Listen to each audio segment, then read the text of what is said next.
శ్రీ గురుభ్యో నమః. హరి ఓం. ఇప్పుడు మనం చూస్తున్నటువంటి దేవాలయం ఏదంటే అండి, కాశీ క్షేత్రంలో కృత్తివాసేశ్వరుడు. ఈ లింగం చాలా గొప్పదండి. దీని యొక్క విశిష్టత ఏమిటి, ఎలా వెళ్ళాలి అనేది ఇప్పుడు మనం తెలుసుకుందాం. ఇది మహామృత్యుంజయ టెంపుల్కి వెళ్ళేటువంటి దారిలో కుడివైపున ఉంటుందండి. కృత్తివాసేశ్వరుడు అని చెప్పి నేను చూపించాను చూడండి, మీకు ఆ విధంగా బోర్డు ఉంటుంది. లోపలికి వెళ్ళినట్లయితే ఆలయం ప్రాంగణం అంతా కూడా ఇలా ఉంటుందండి. దీని యొక్క విశిష్టత కాశీ ఖండంలోనే చాలా గొప్ప లింగంగా మనకి చెప్పబడుతుంది. అది ఏమిటి అనేది మనం చూద్దాం. ద్వాదశ మహేశ్వరాల్లో అత్యంత శ్రేష్టమైనటువంటి లింగమే కృత్తివాసేశ్వర మహాదేవుడండి. ఈ లింగం కాశీఖండ పురాణంలో అనేకమైనటువంటి మహాపుణ్యప్రదమైనదిగా విశదీకరించబడింది. కృత్తివాసేశ్వరుడు అనేటువంటి పేరులో ఉన్నటువంటి రహస్యం ఏమిటి అనేది చూద్దాం. కృత్తివాస, కృతిని అంటే అండి పాపాలని దుష్టశక్తుల్ని కూడా భస్మం చేసేవాడు. అంతేకాకుండా కర్మ బంధాన్ని కూడా దహింపజేసేటటువంటి వాడు.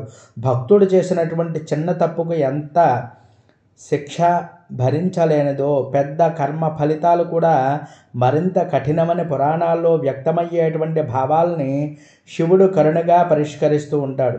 మనిషి 100 జన్మల పాపాల నుండి విముక్తి పొందేందుకు సూచించినటువంటి ప్రధాన మార్గం ఏదండి?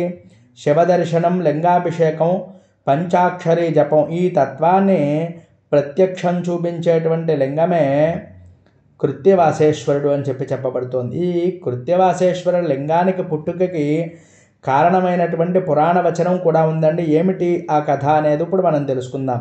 కాశీలో ఒక శివభక్తుడు అత్యంత పవిత్రమైనటువంటి జీవితంలో ఎన్నో పరీక్షల్ని ఎదుర్కొన్నాడట.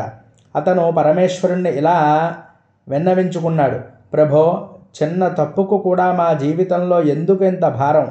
పెద్ద పాపాలను మనం ఎలా భరించగలం?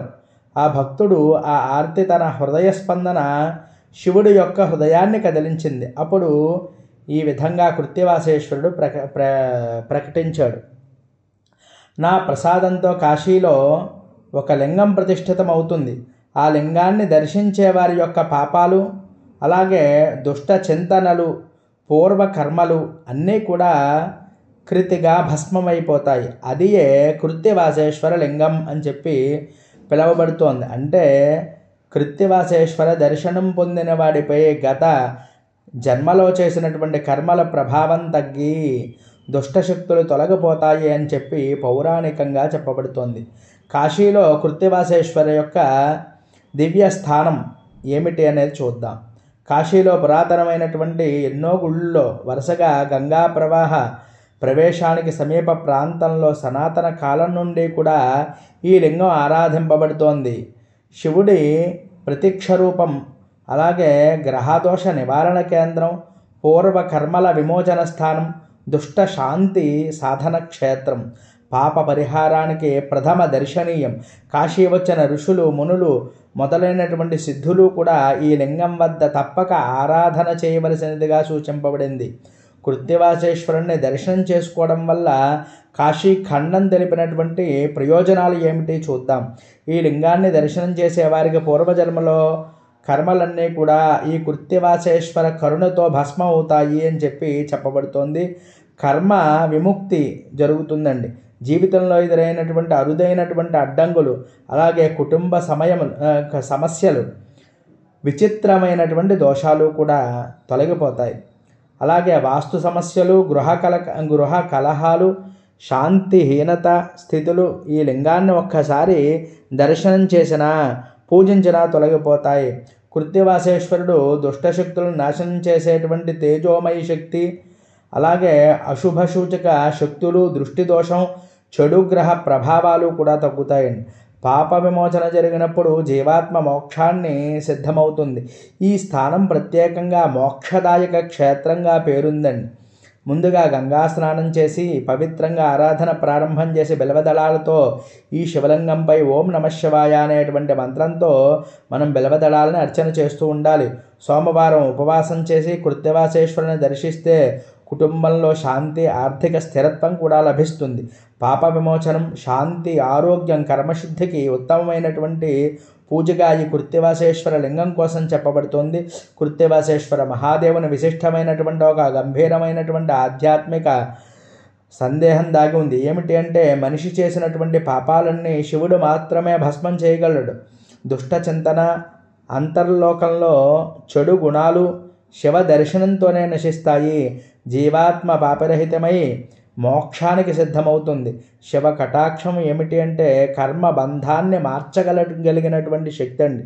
కృత్తివాసేశ్వరుణ్ణి దర్శనం చేయడం వల్ల పాప విమోచన ప్రదాతైన, కర్మదోష నివారణకుడు, అలాగే దుష్టశక్తుల వినాశకుడు, కుటుంబ శాంతిదాత, మోక్ష మార్గ ప్రత్యక్ష రూపం, కాశీలో అత్యంతమైనటువంటి శక్తివంతమైనటువంటి శివాలయాల్లో కూడా మనకి ఇది ఒకటి అని చెప్పి చెప్పబడుతోంది.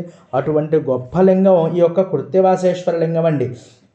ఈ లింగాలు కూడా రెండు ఉంటాయండి. ఒకటి మనకి మసీదులో ఉంటుంది, ఒకటి ఇప్పుడు నేను చూపిస్తున్నటువంటిది.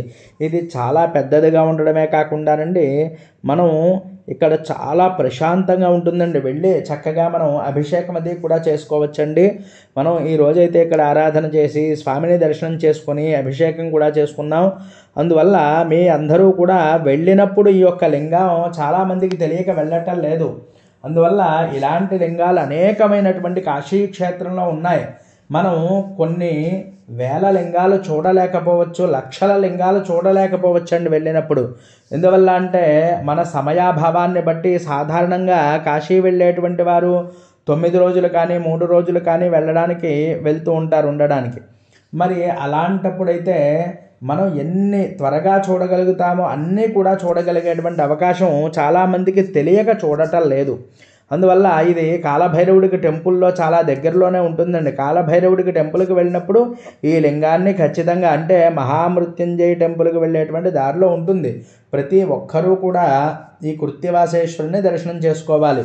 ఎందువల్ల అంటే, ఈ విశిష్టత అంతా కూడా విన్నారు కాబట్టి కృత్తివాసేశ్వరుని ఖచ్చితంగా దర్శనం చేసుకోండి. అలాగే ఈ వీడియో ఎవరైనా తెలియని వాళ్ళు ఉంటే వాళ్ళకు కూడా పంపించండి. వాళ్ళు కూడా వెళ్ళినప్పుడు చూడడానికి మనం అవకాశం కల్పించిన వాళ్ళం అవుతాం. అందువల్ల అందరూ కూడా సబ్స్క్రైబ్ చేయండి, లైక్ చేయండి, కామెంట్ చేయండి. హరి ఓం తత్సతు.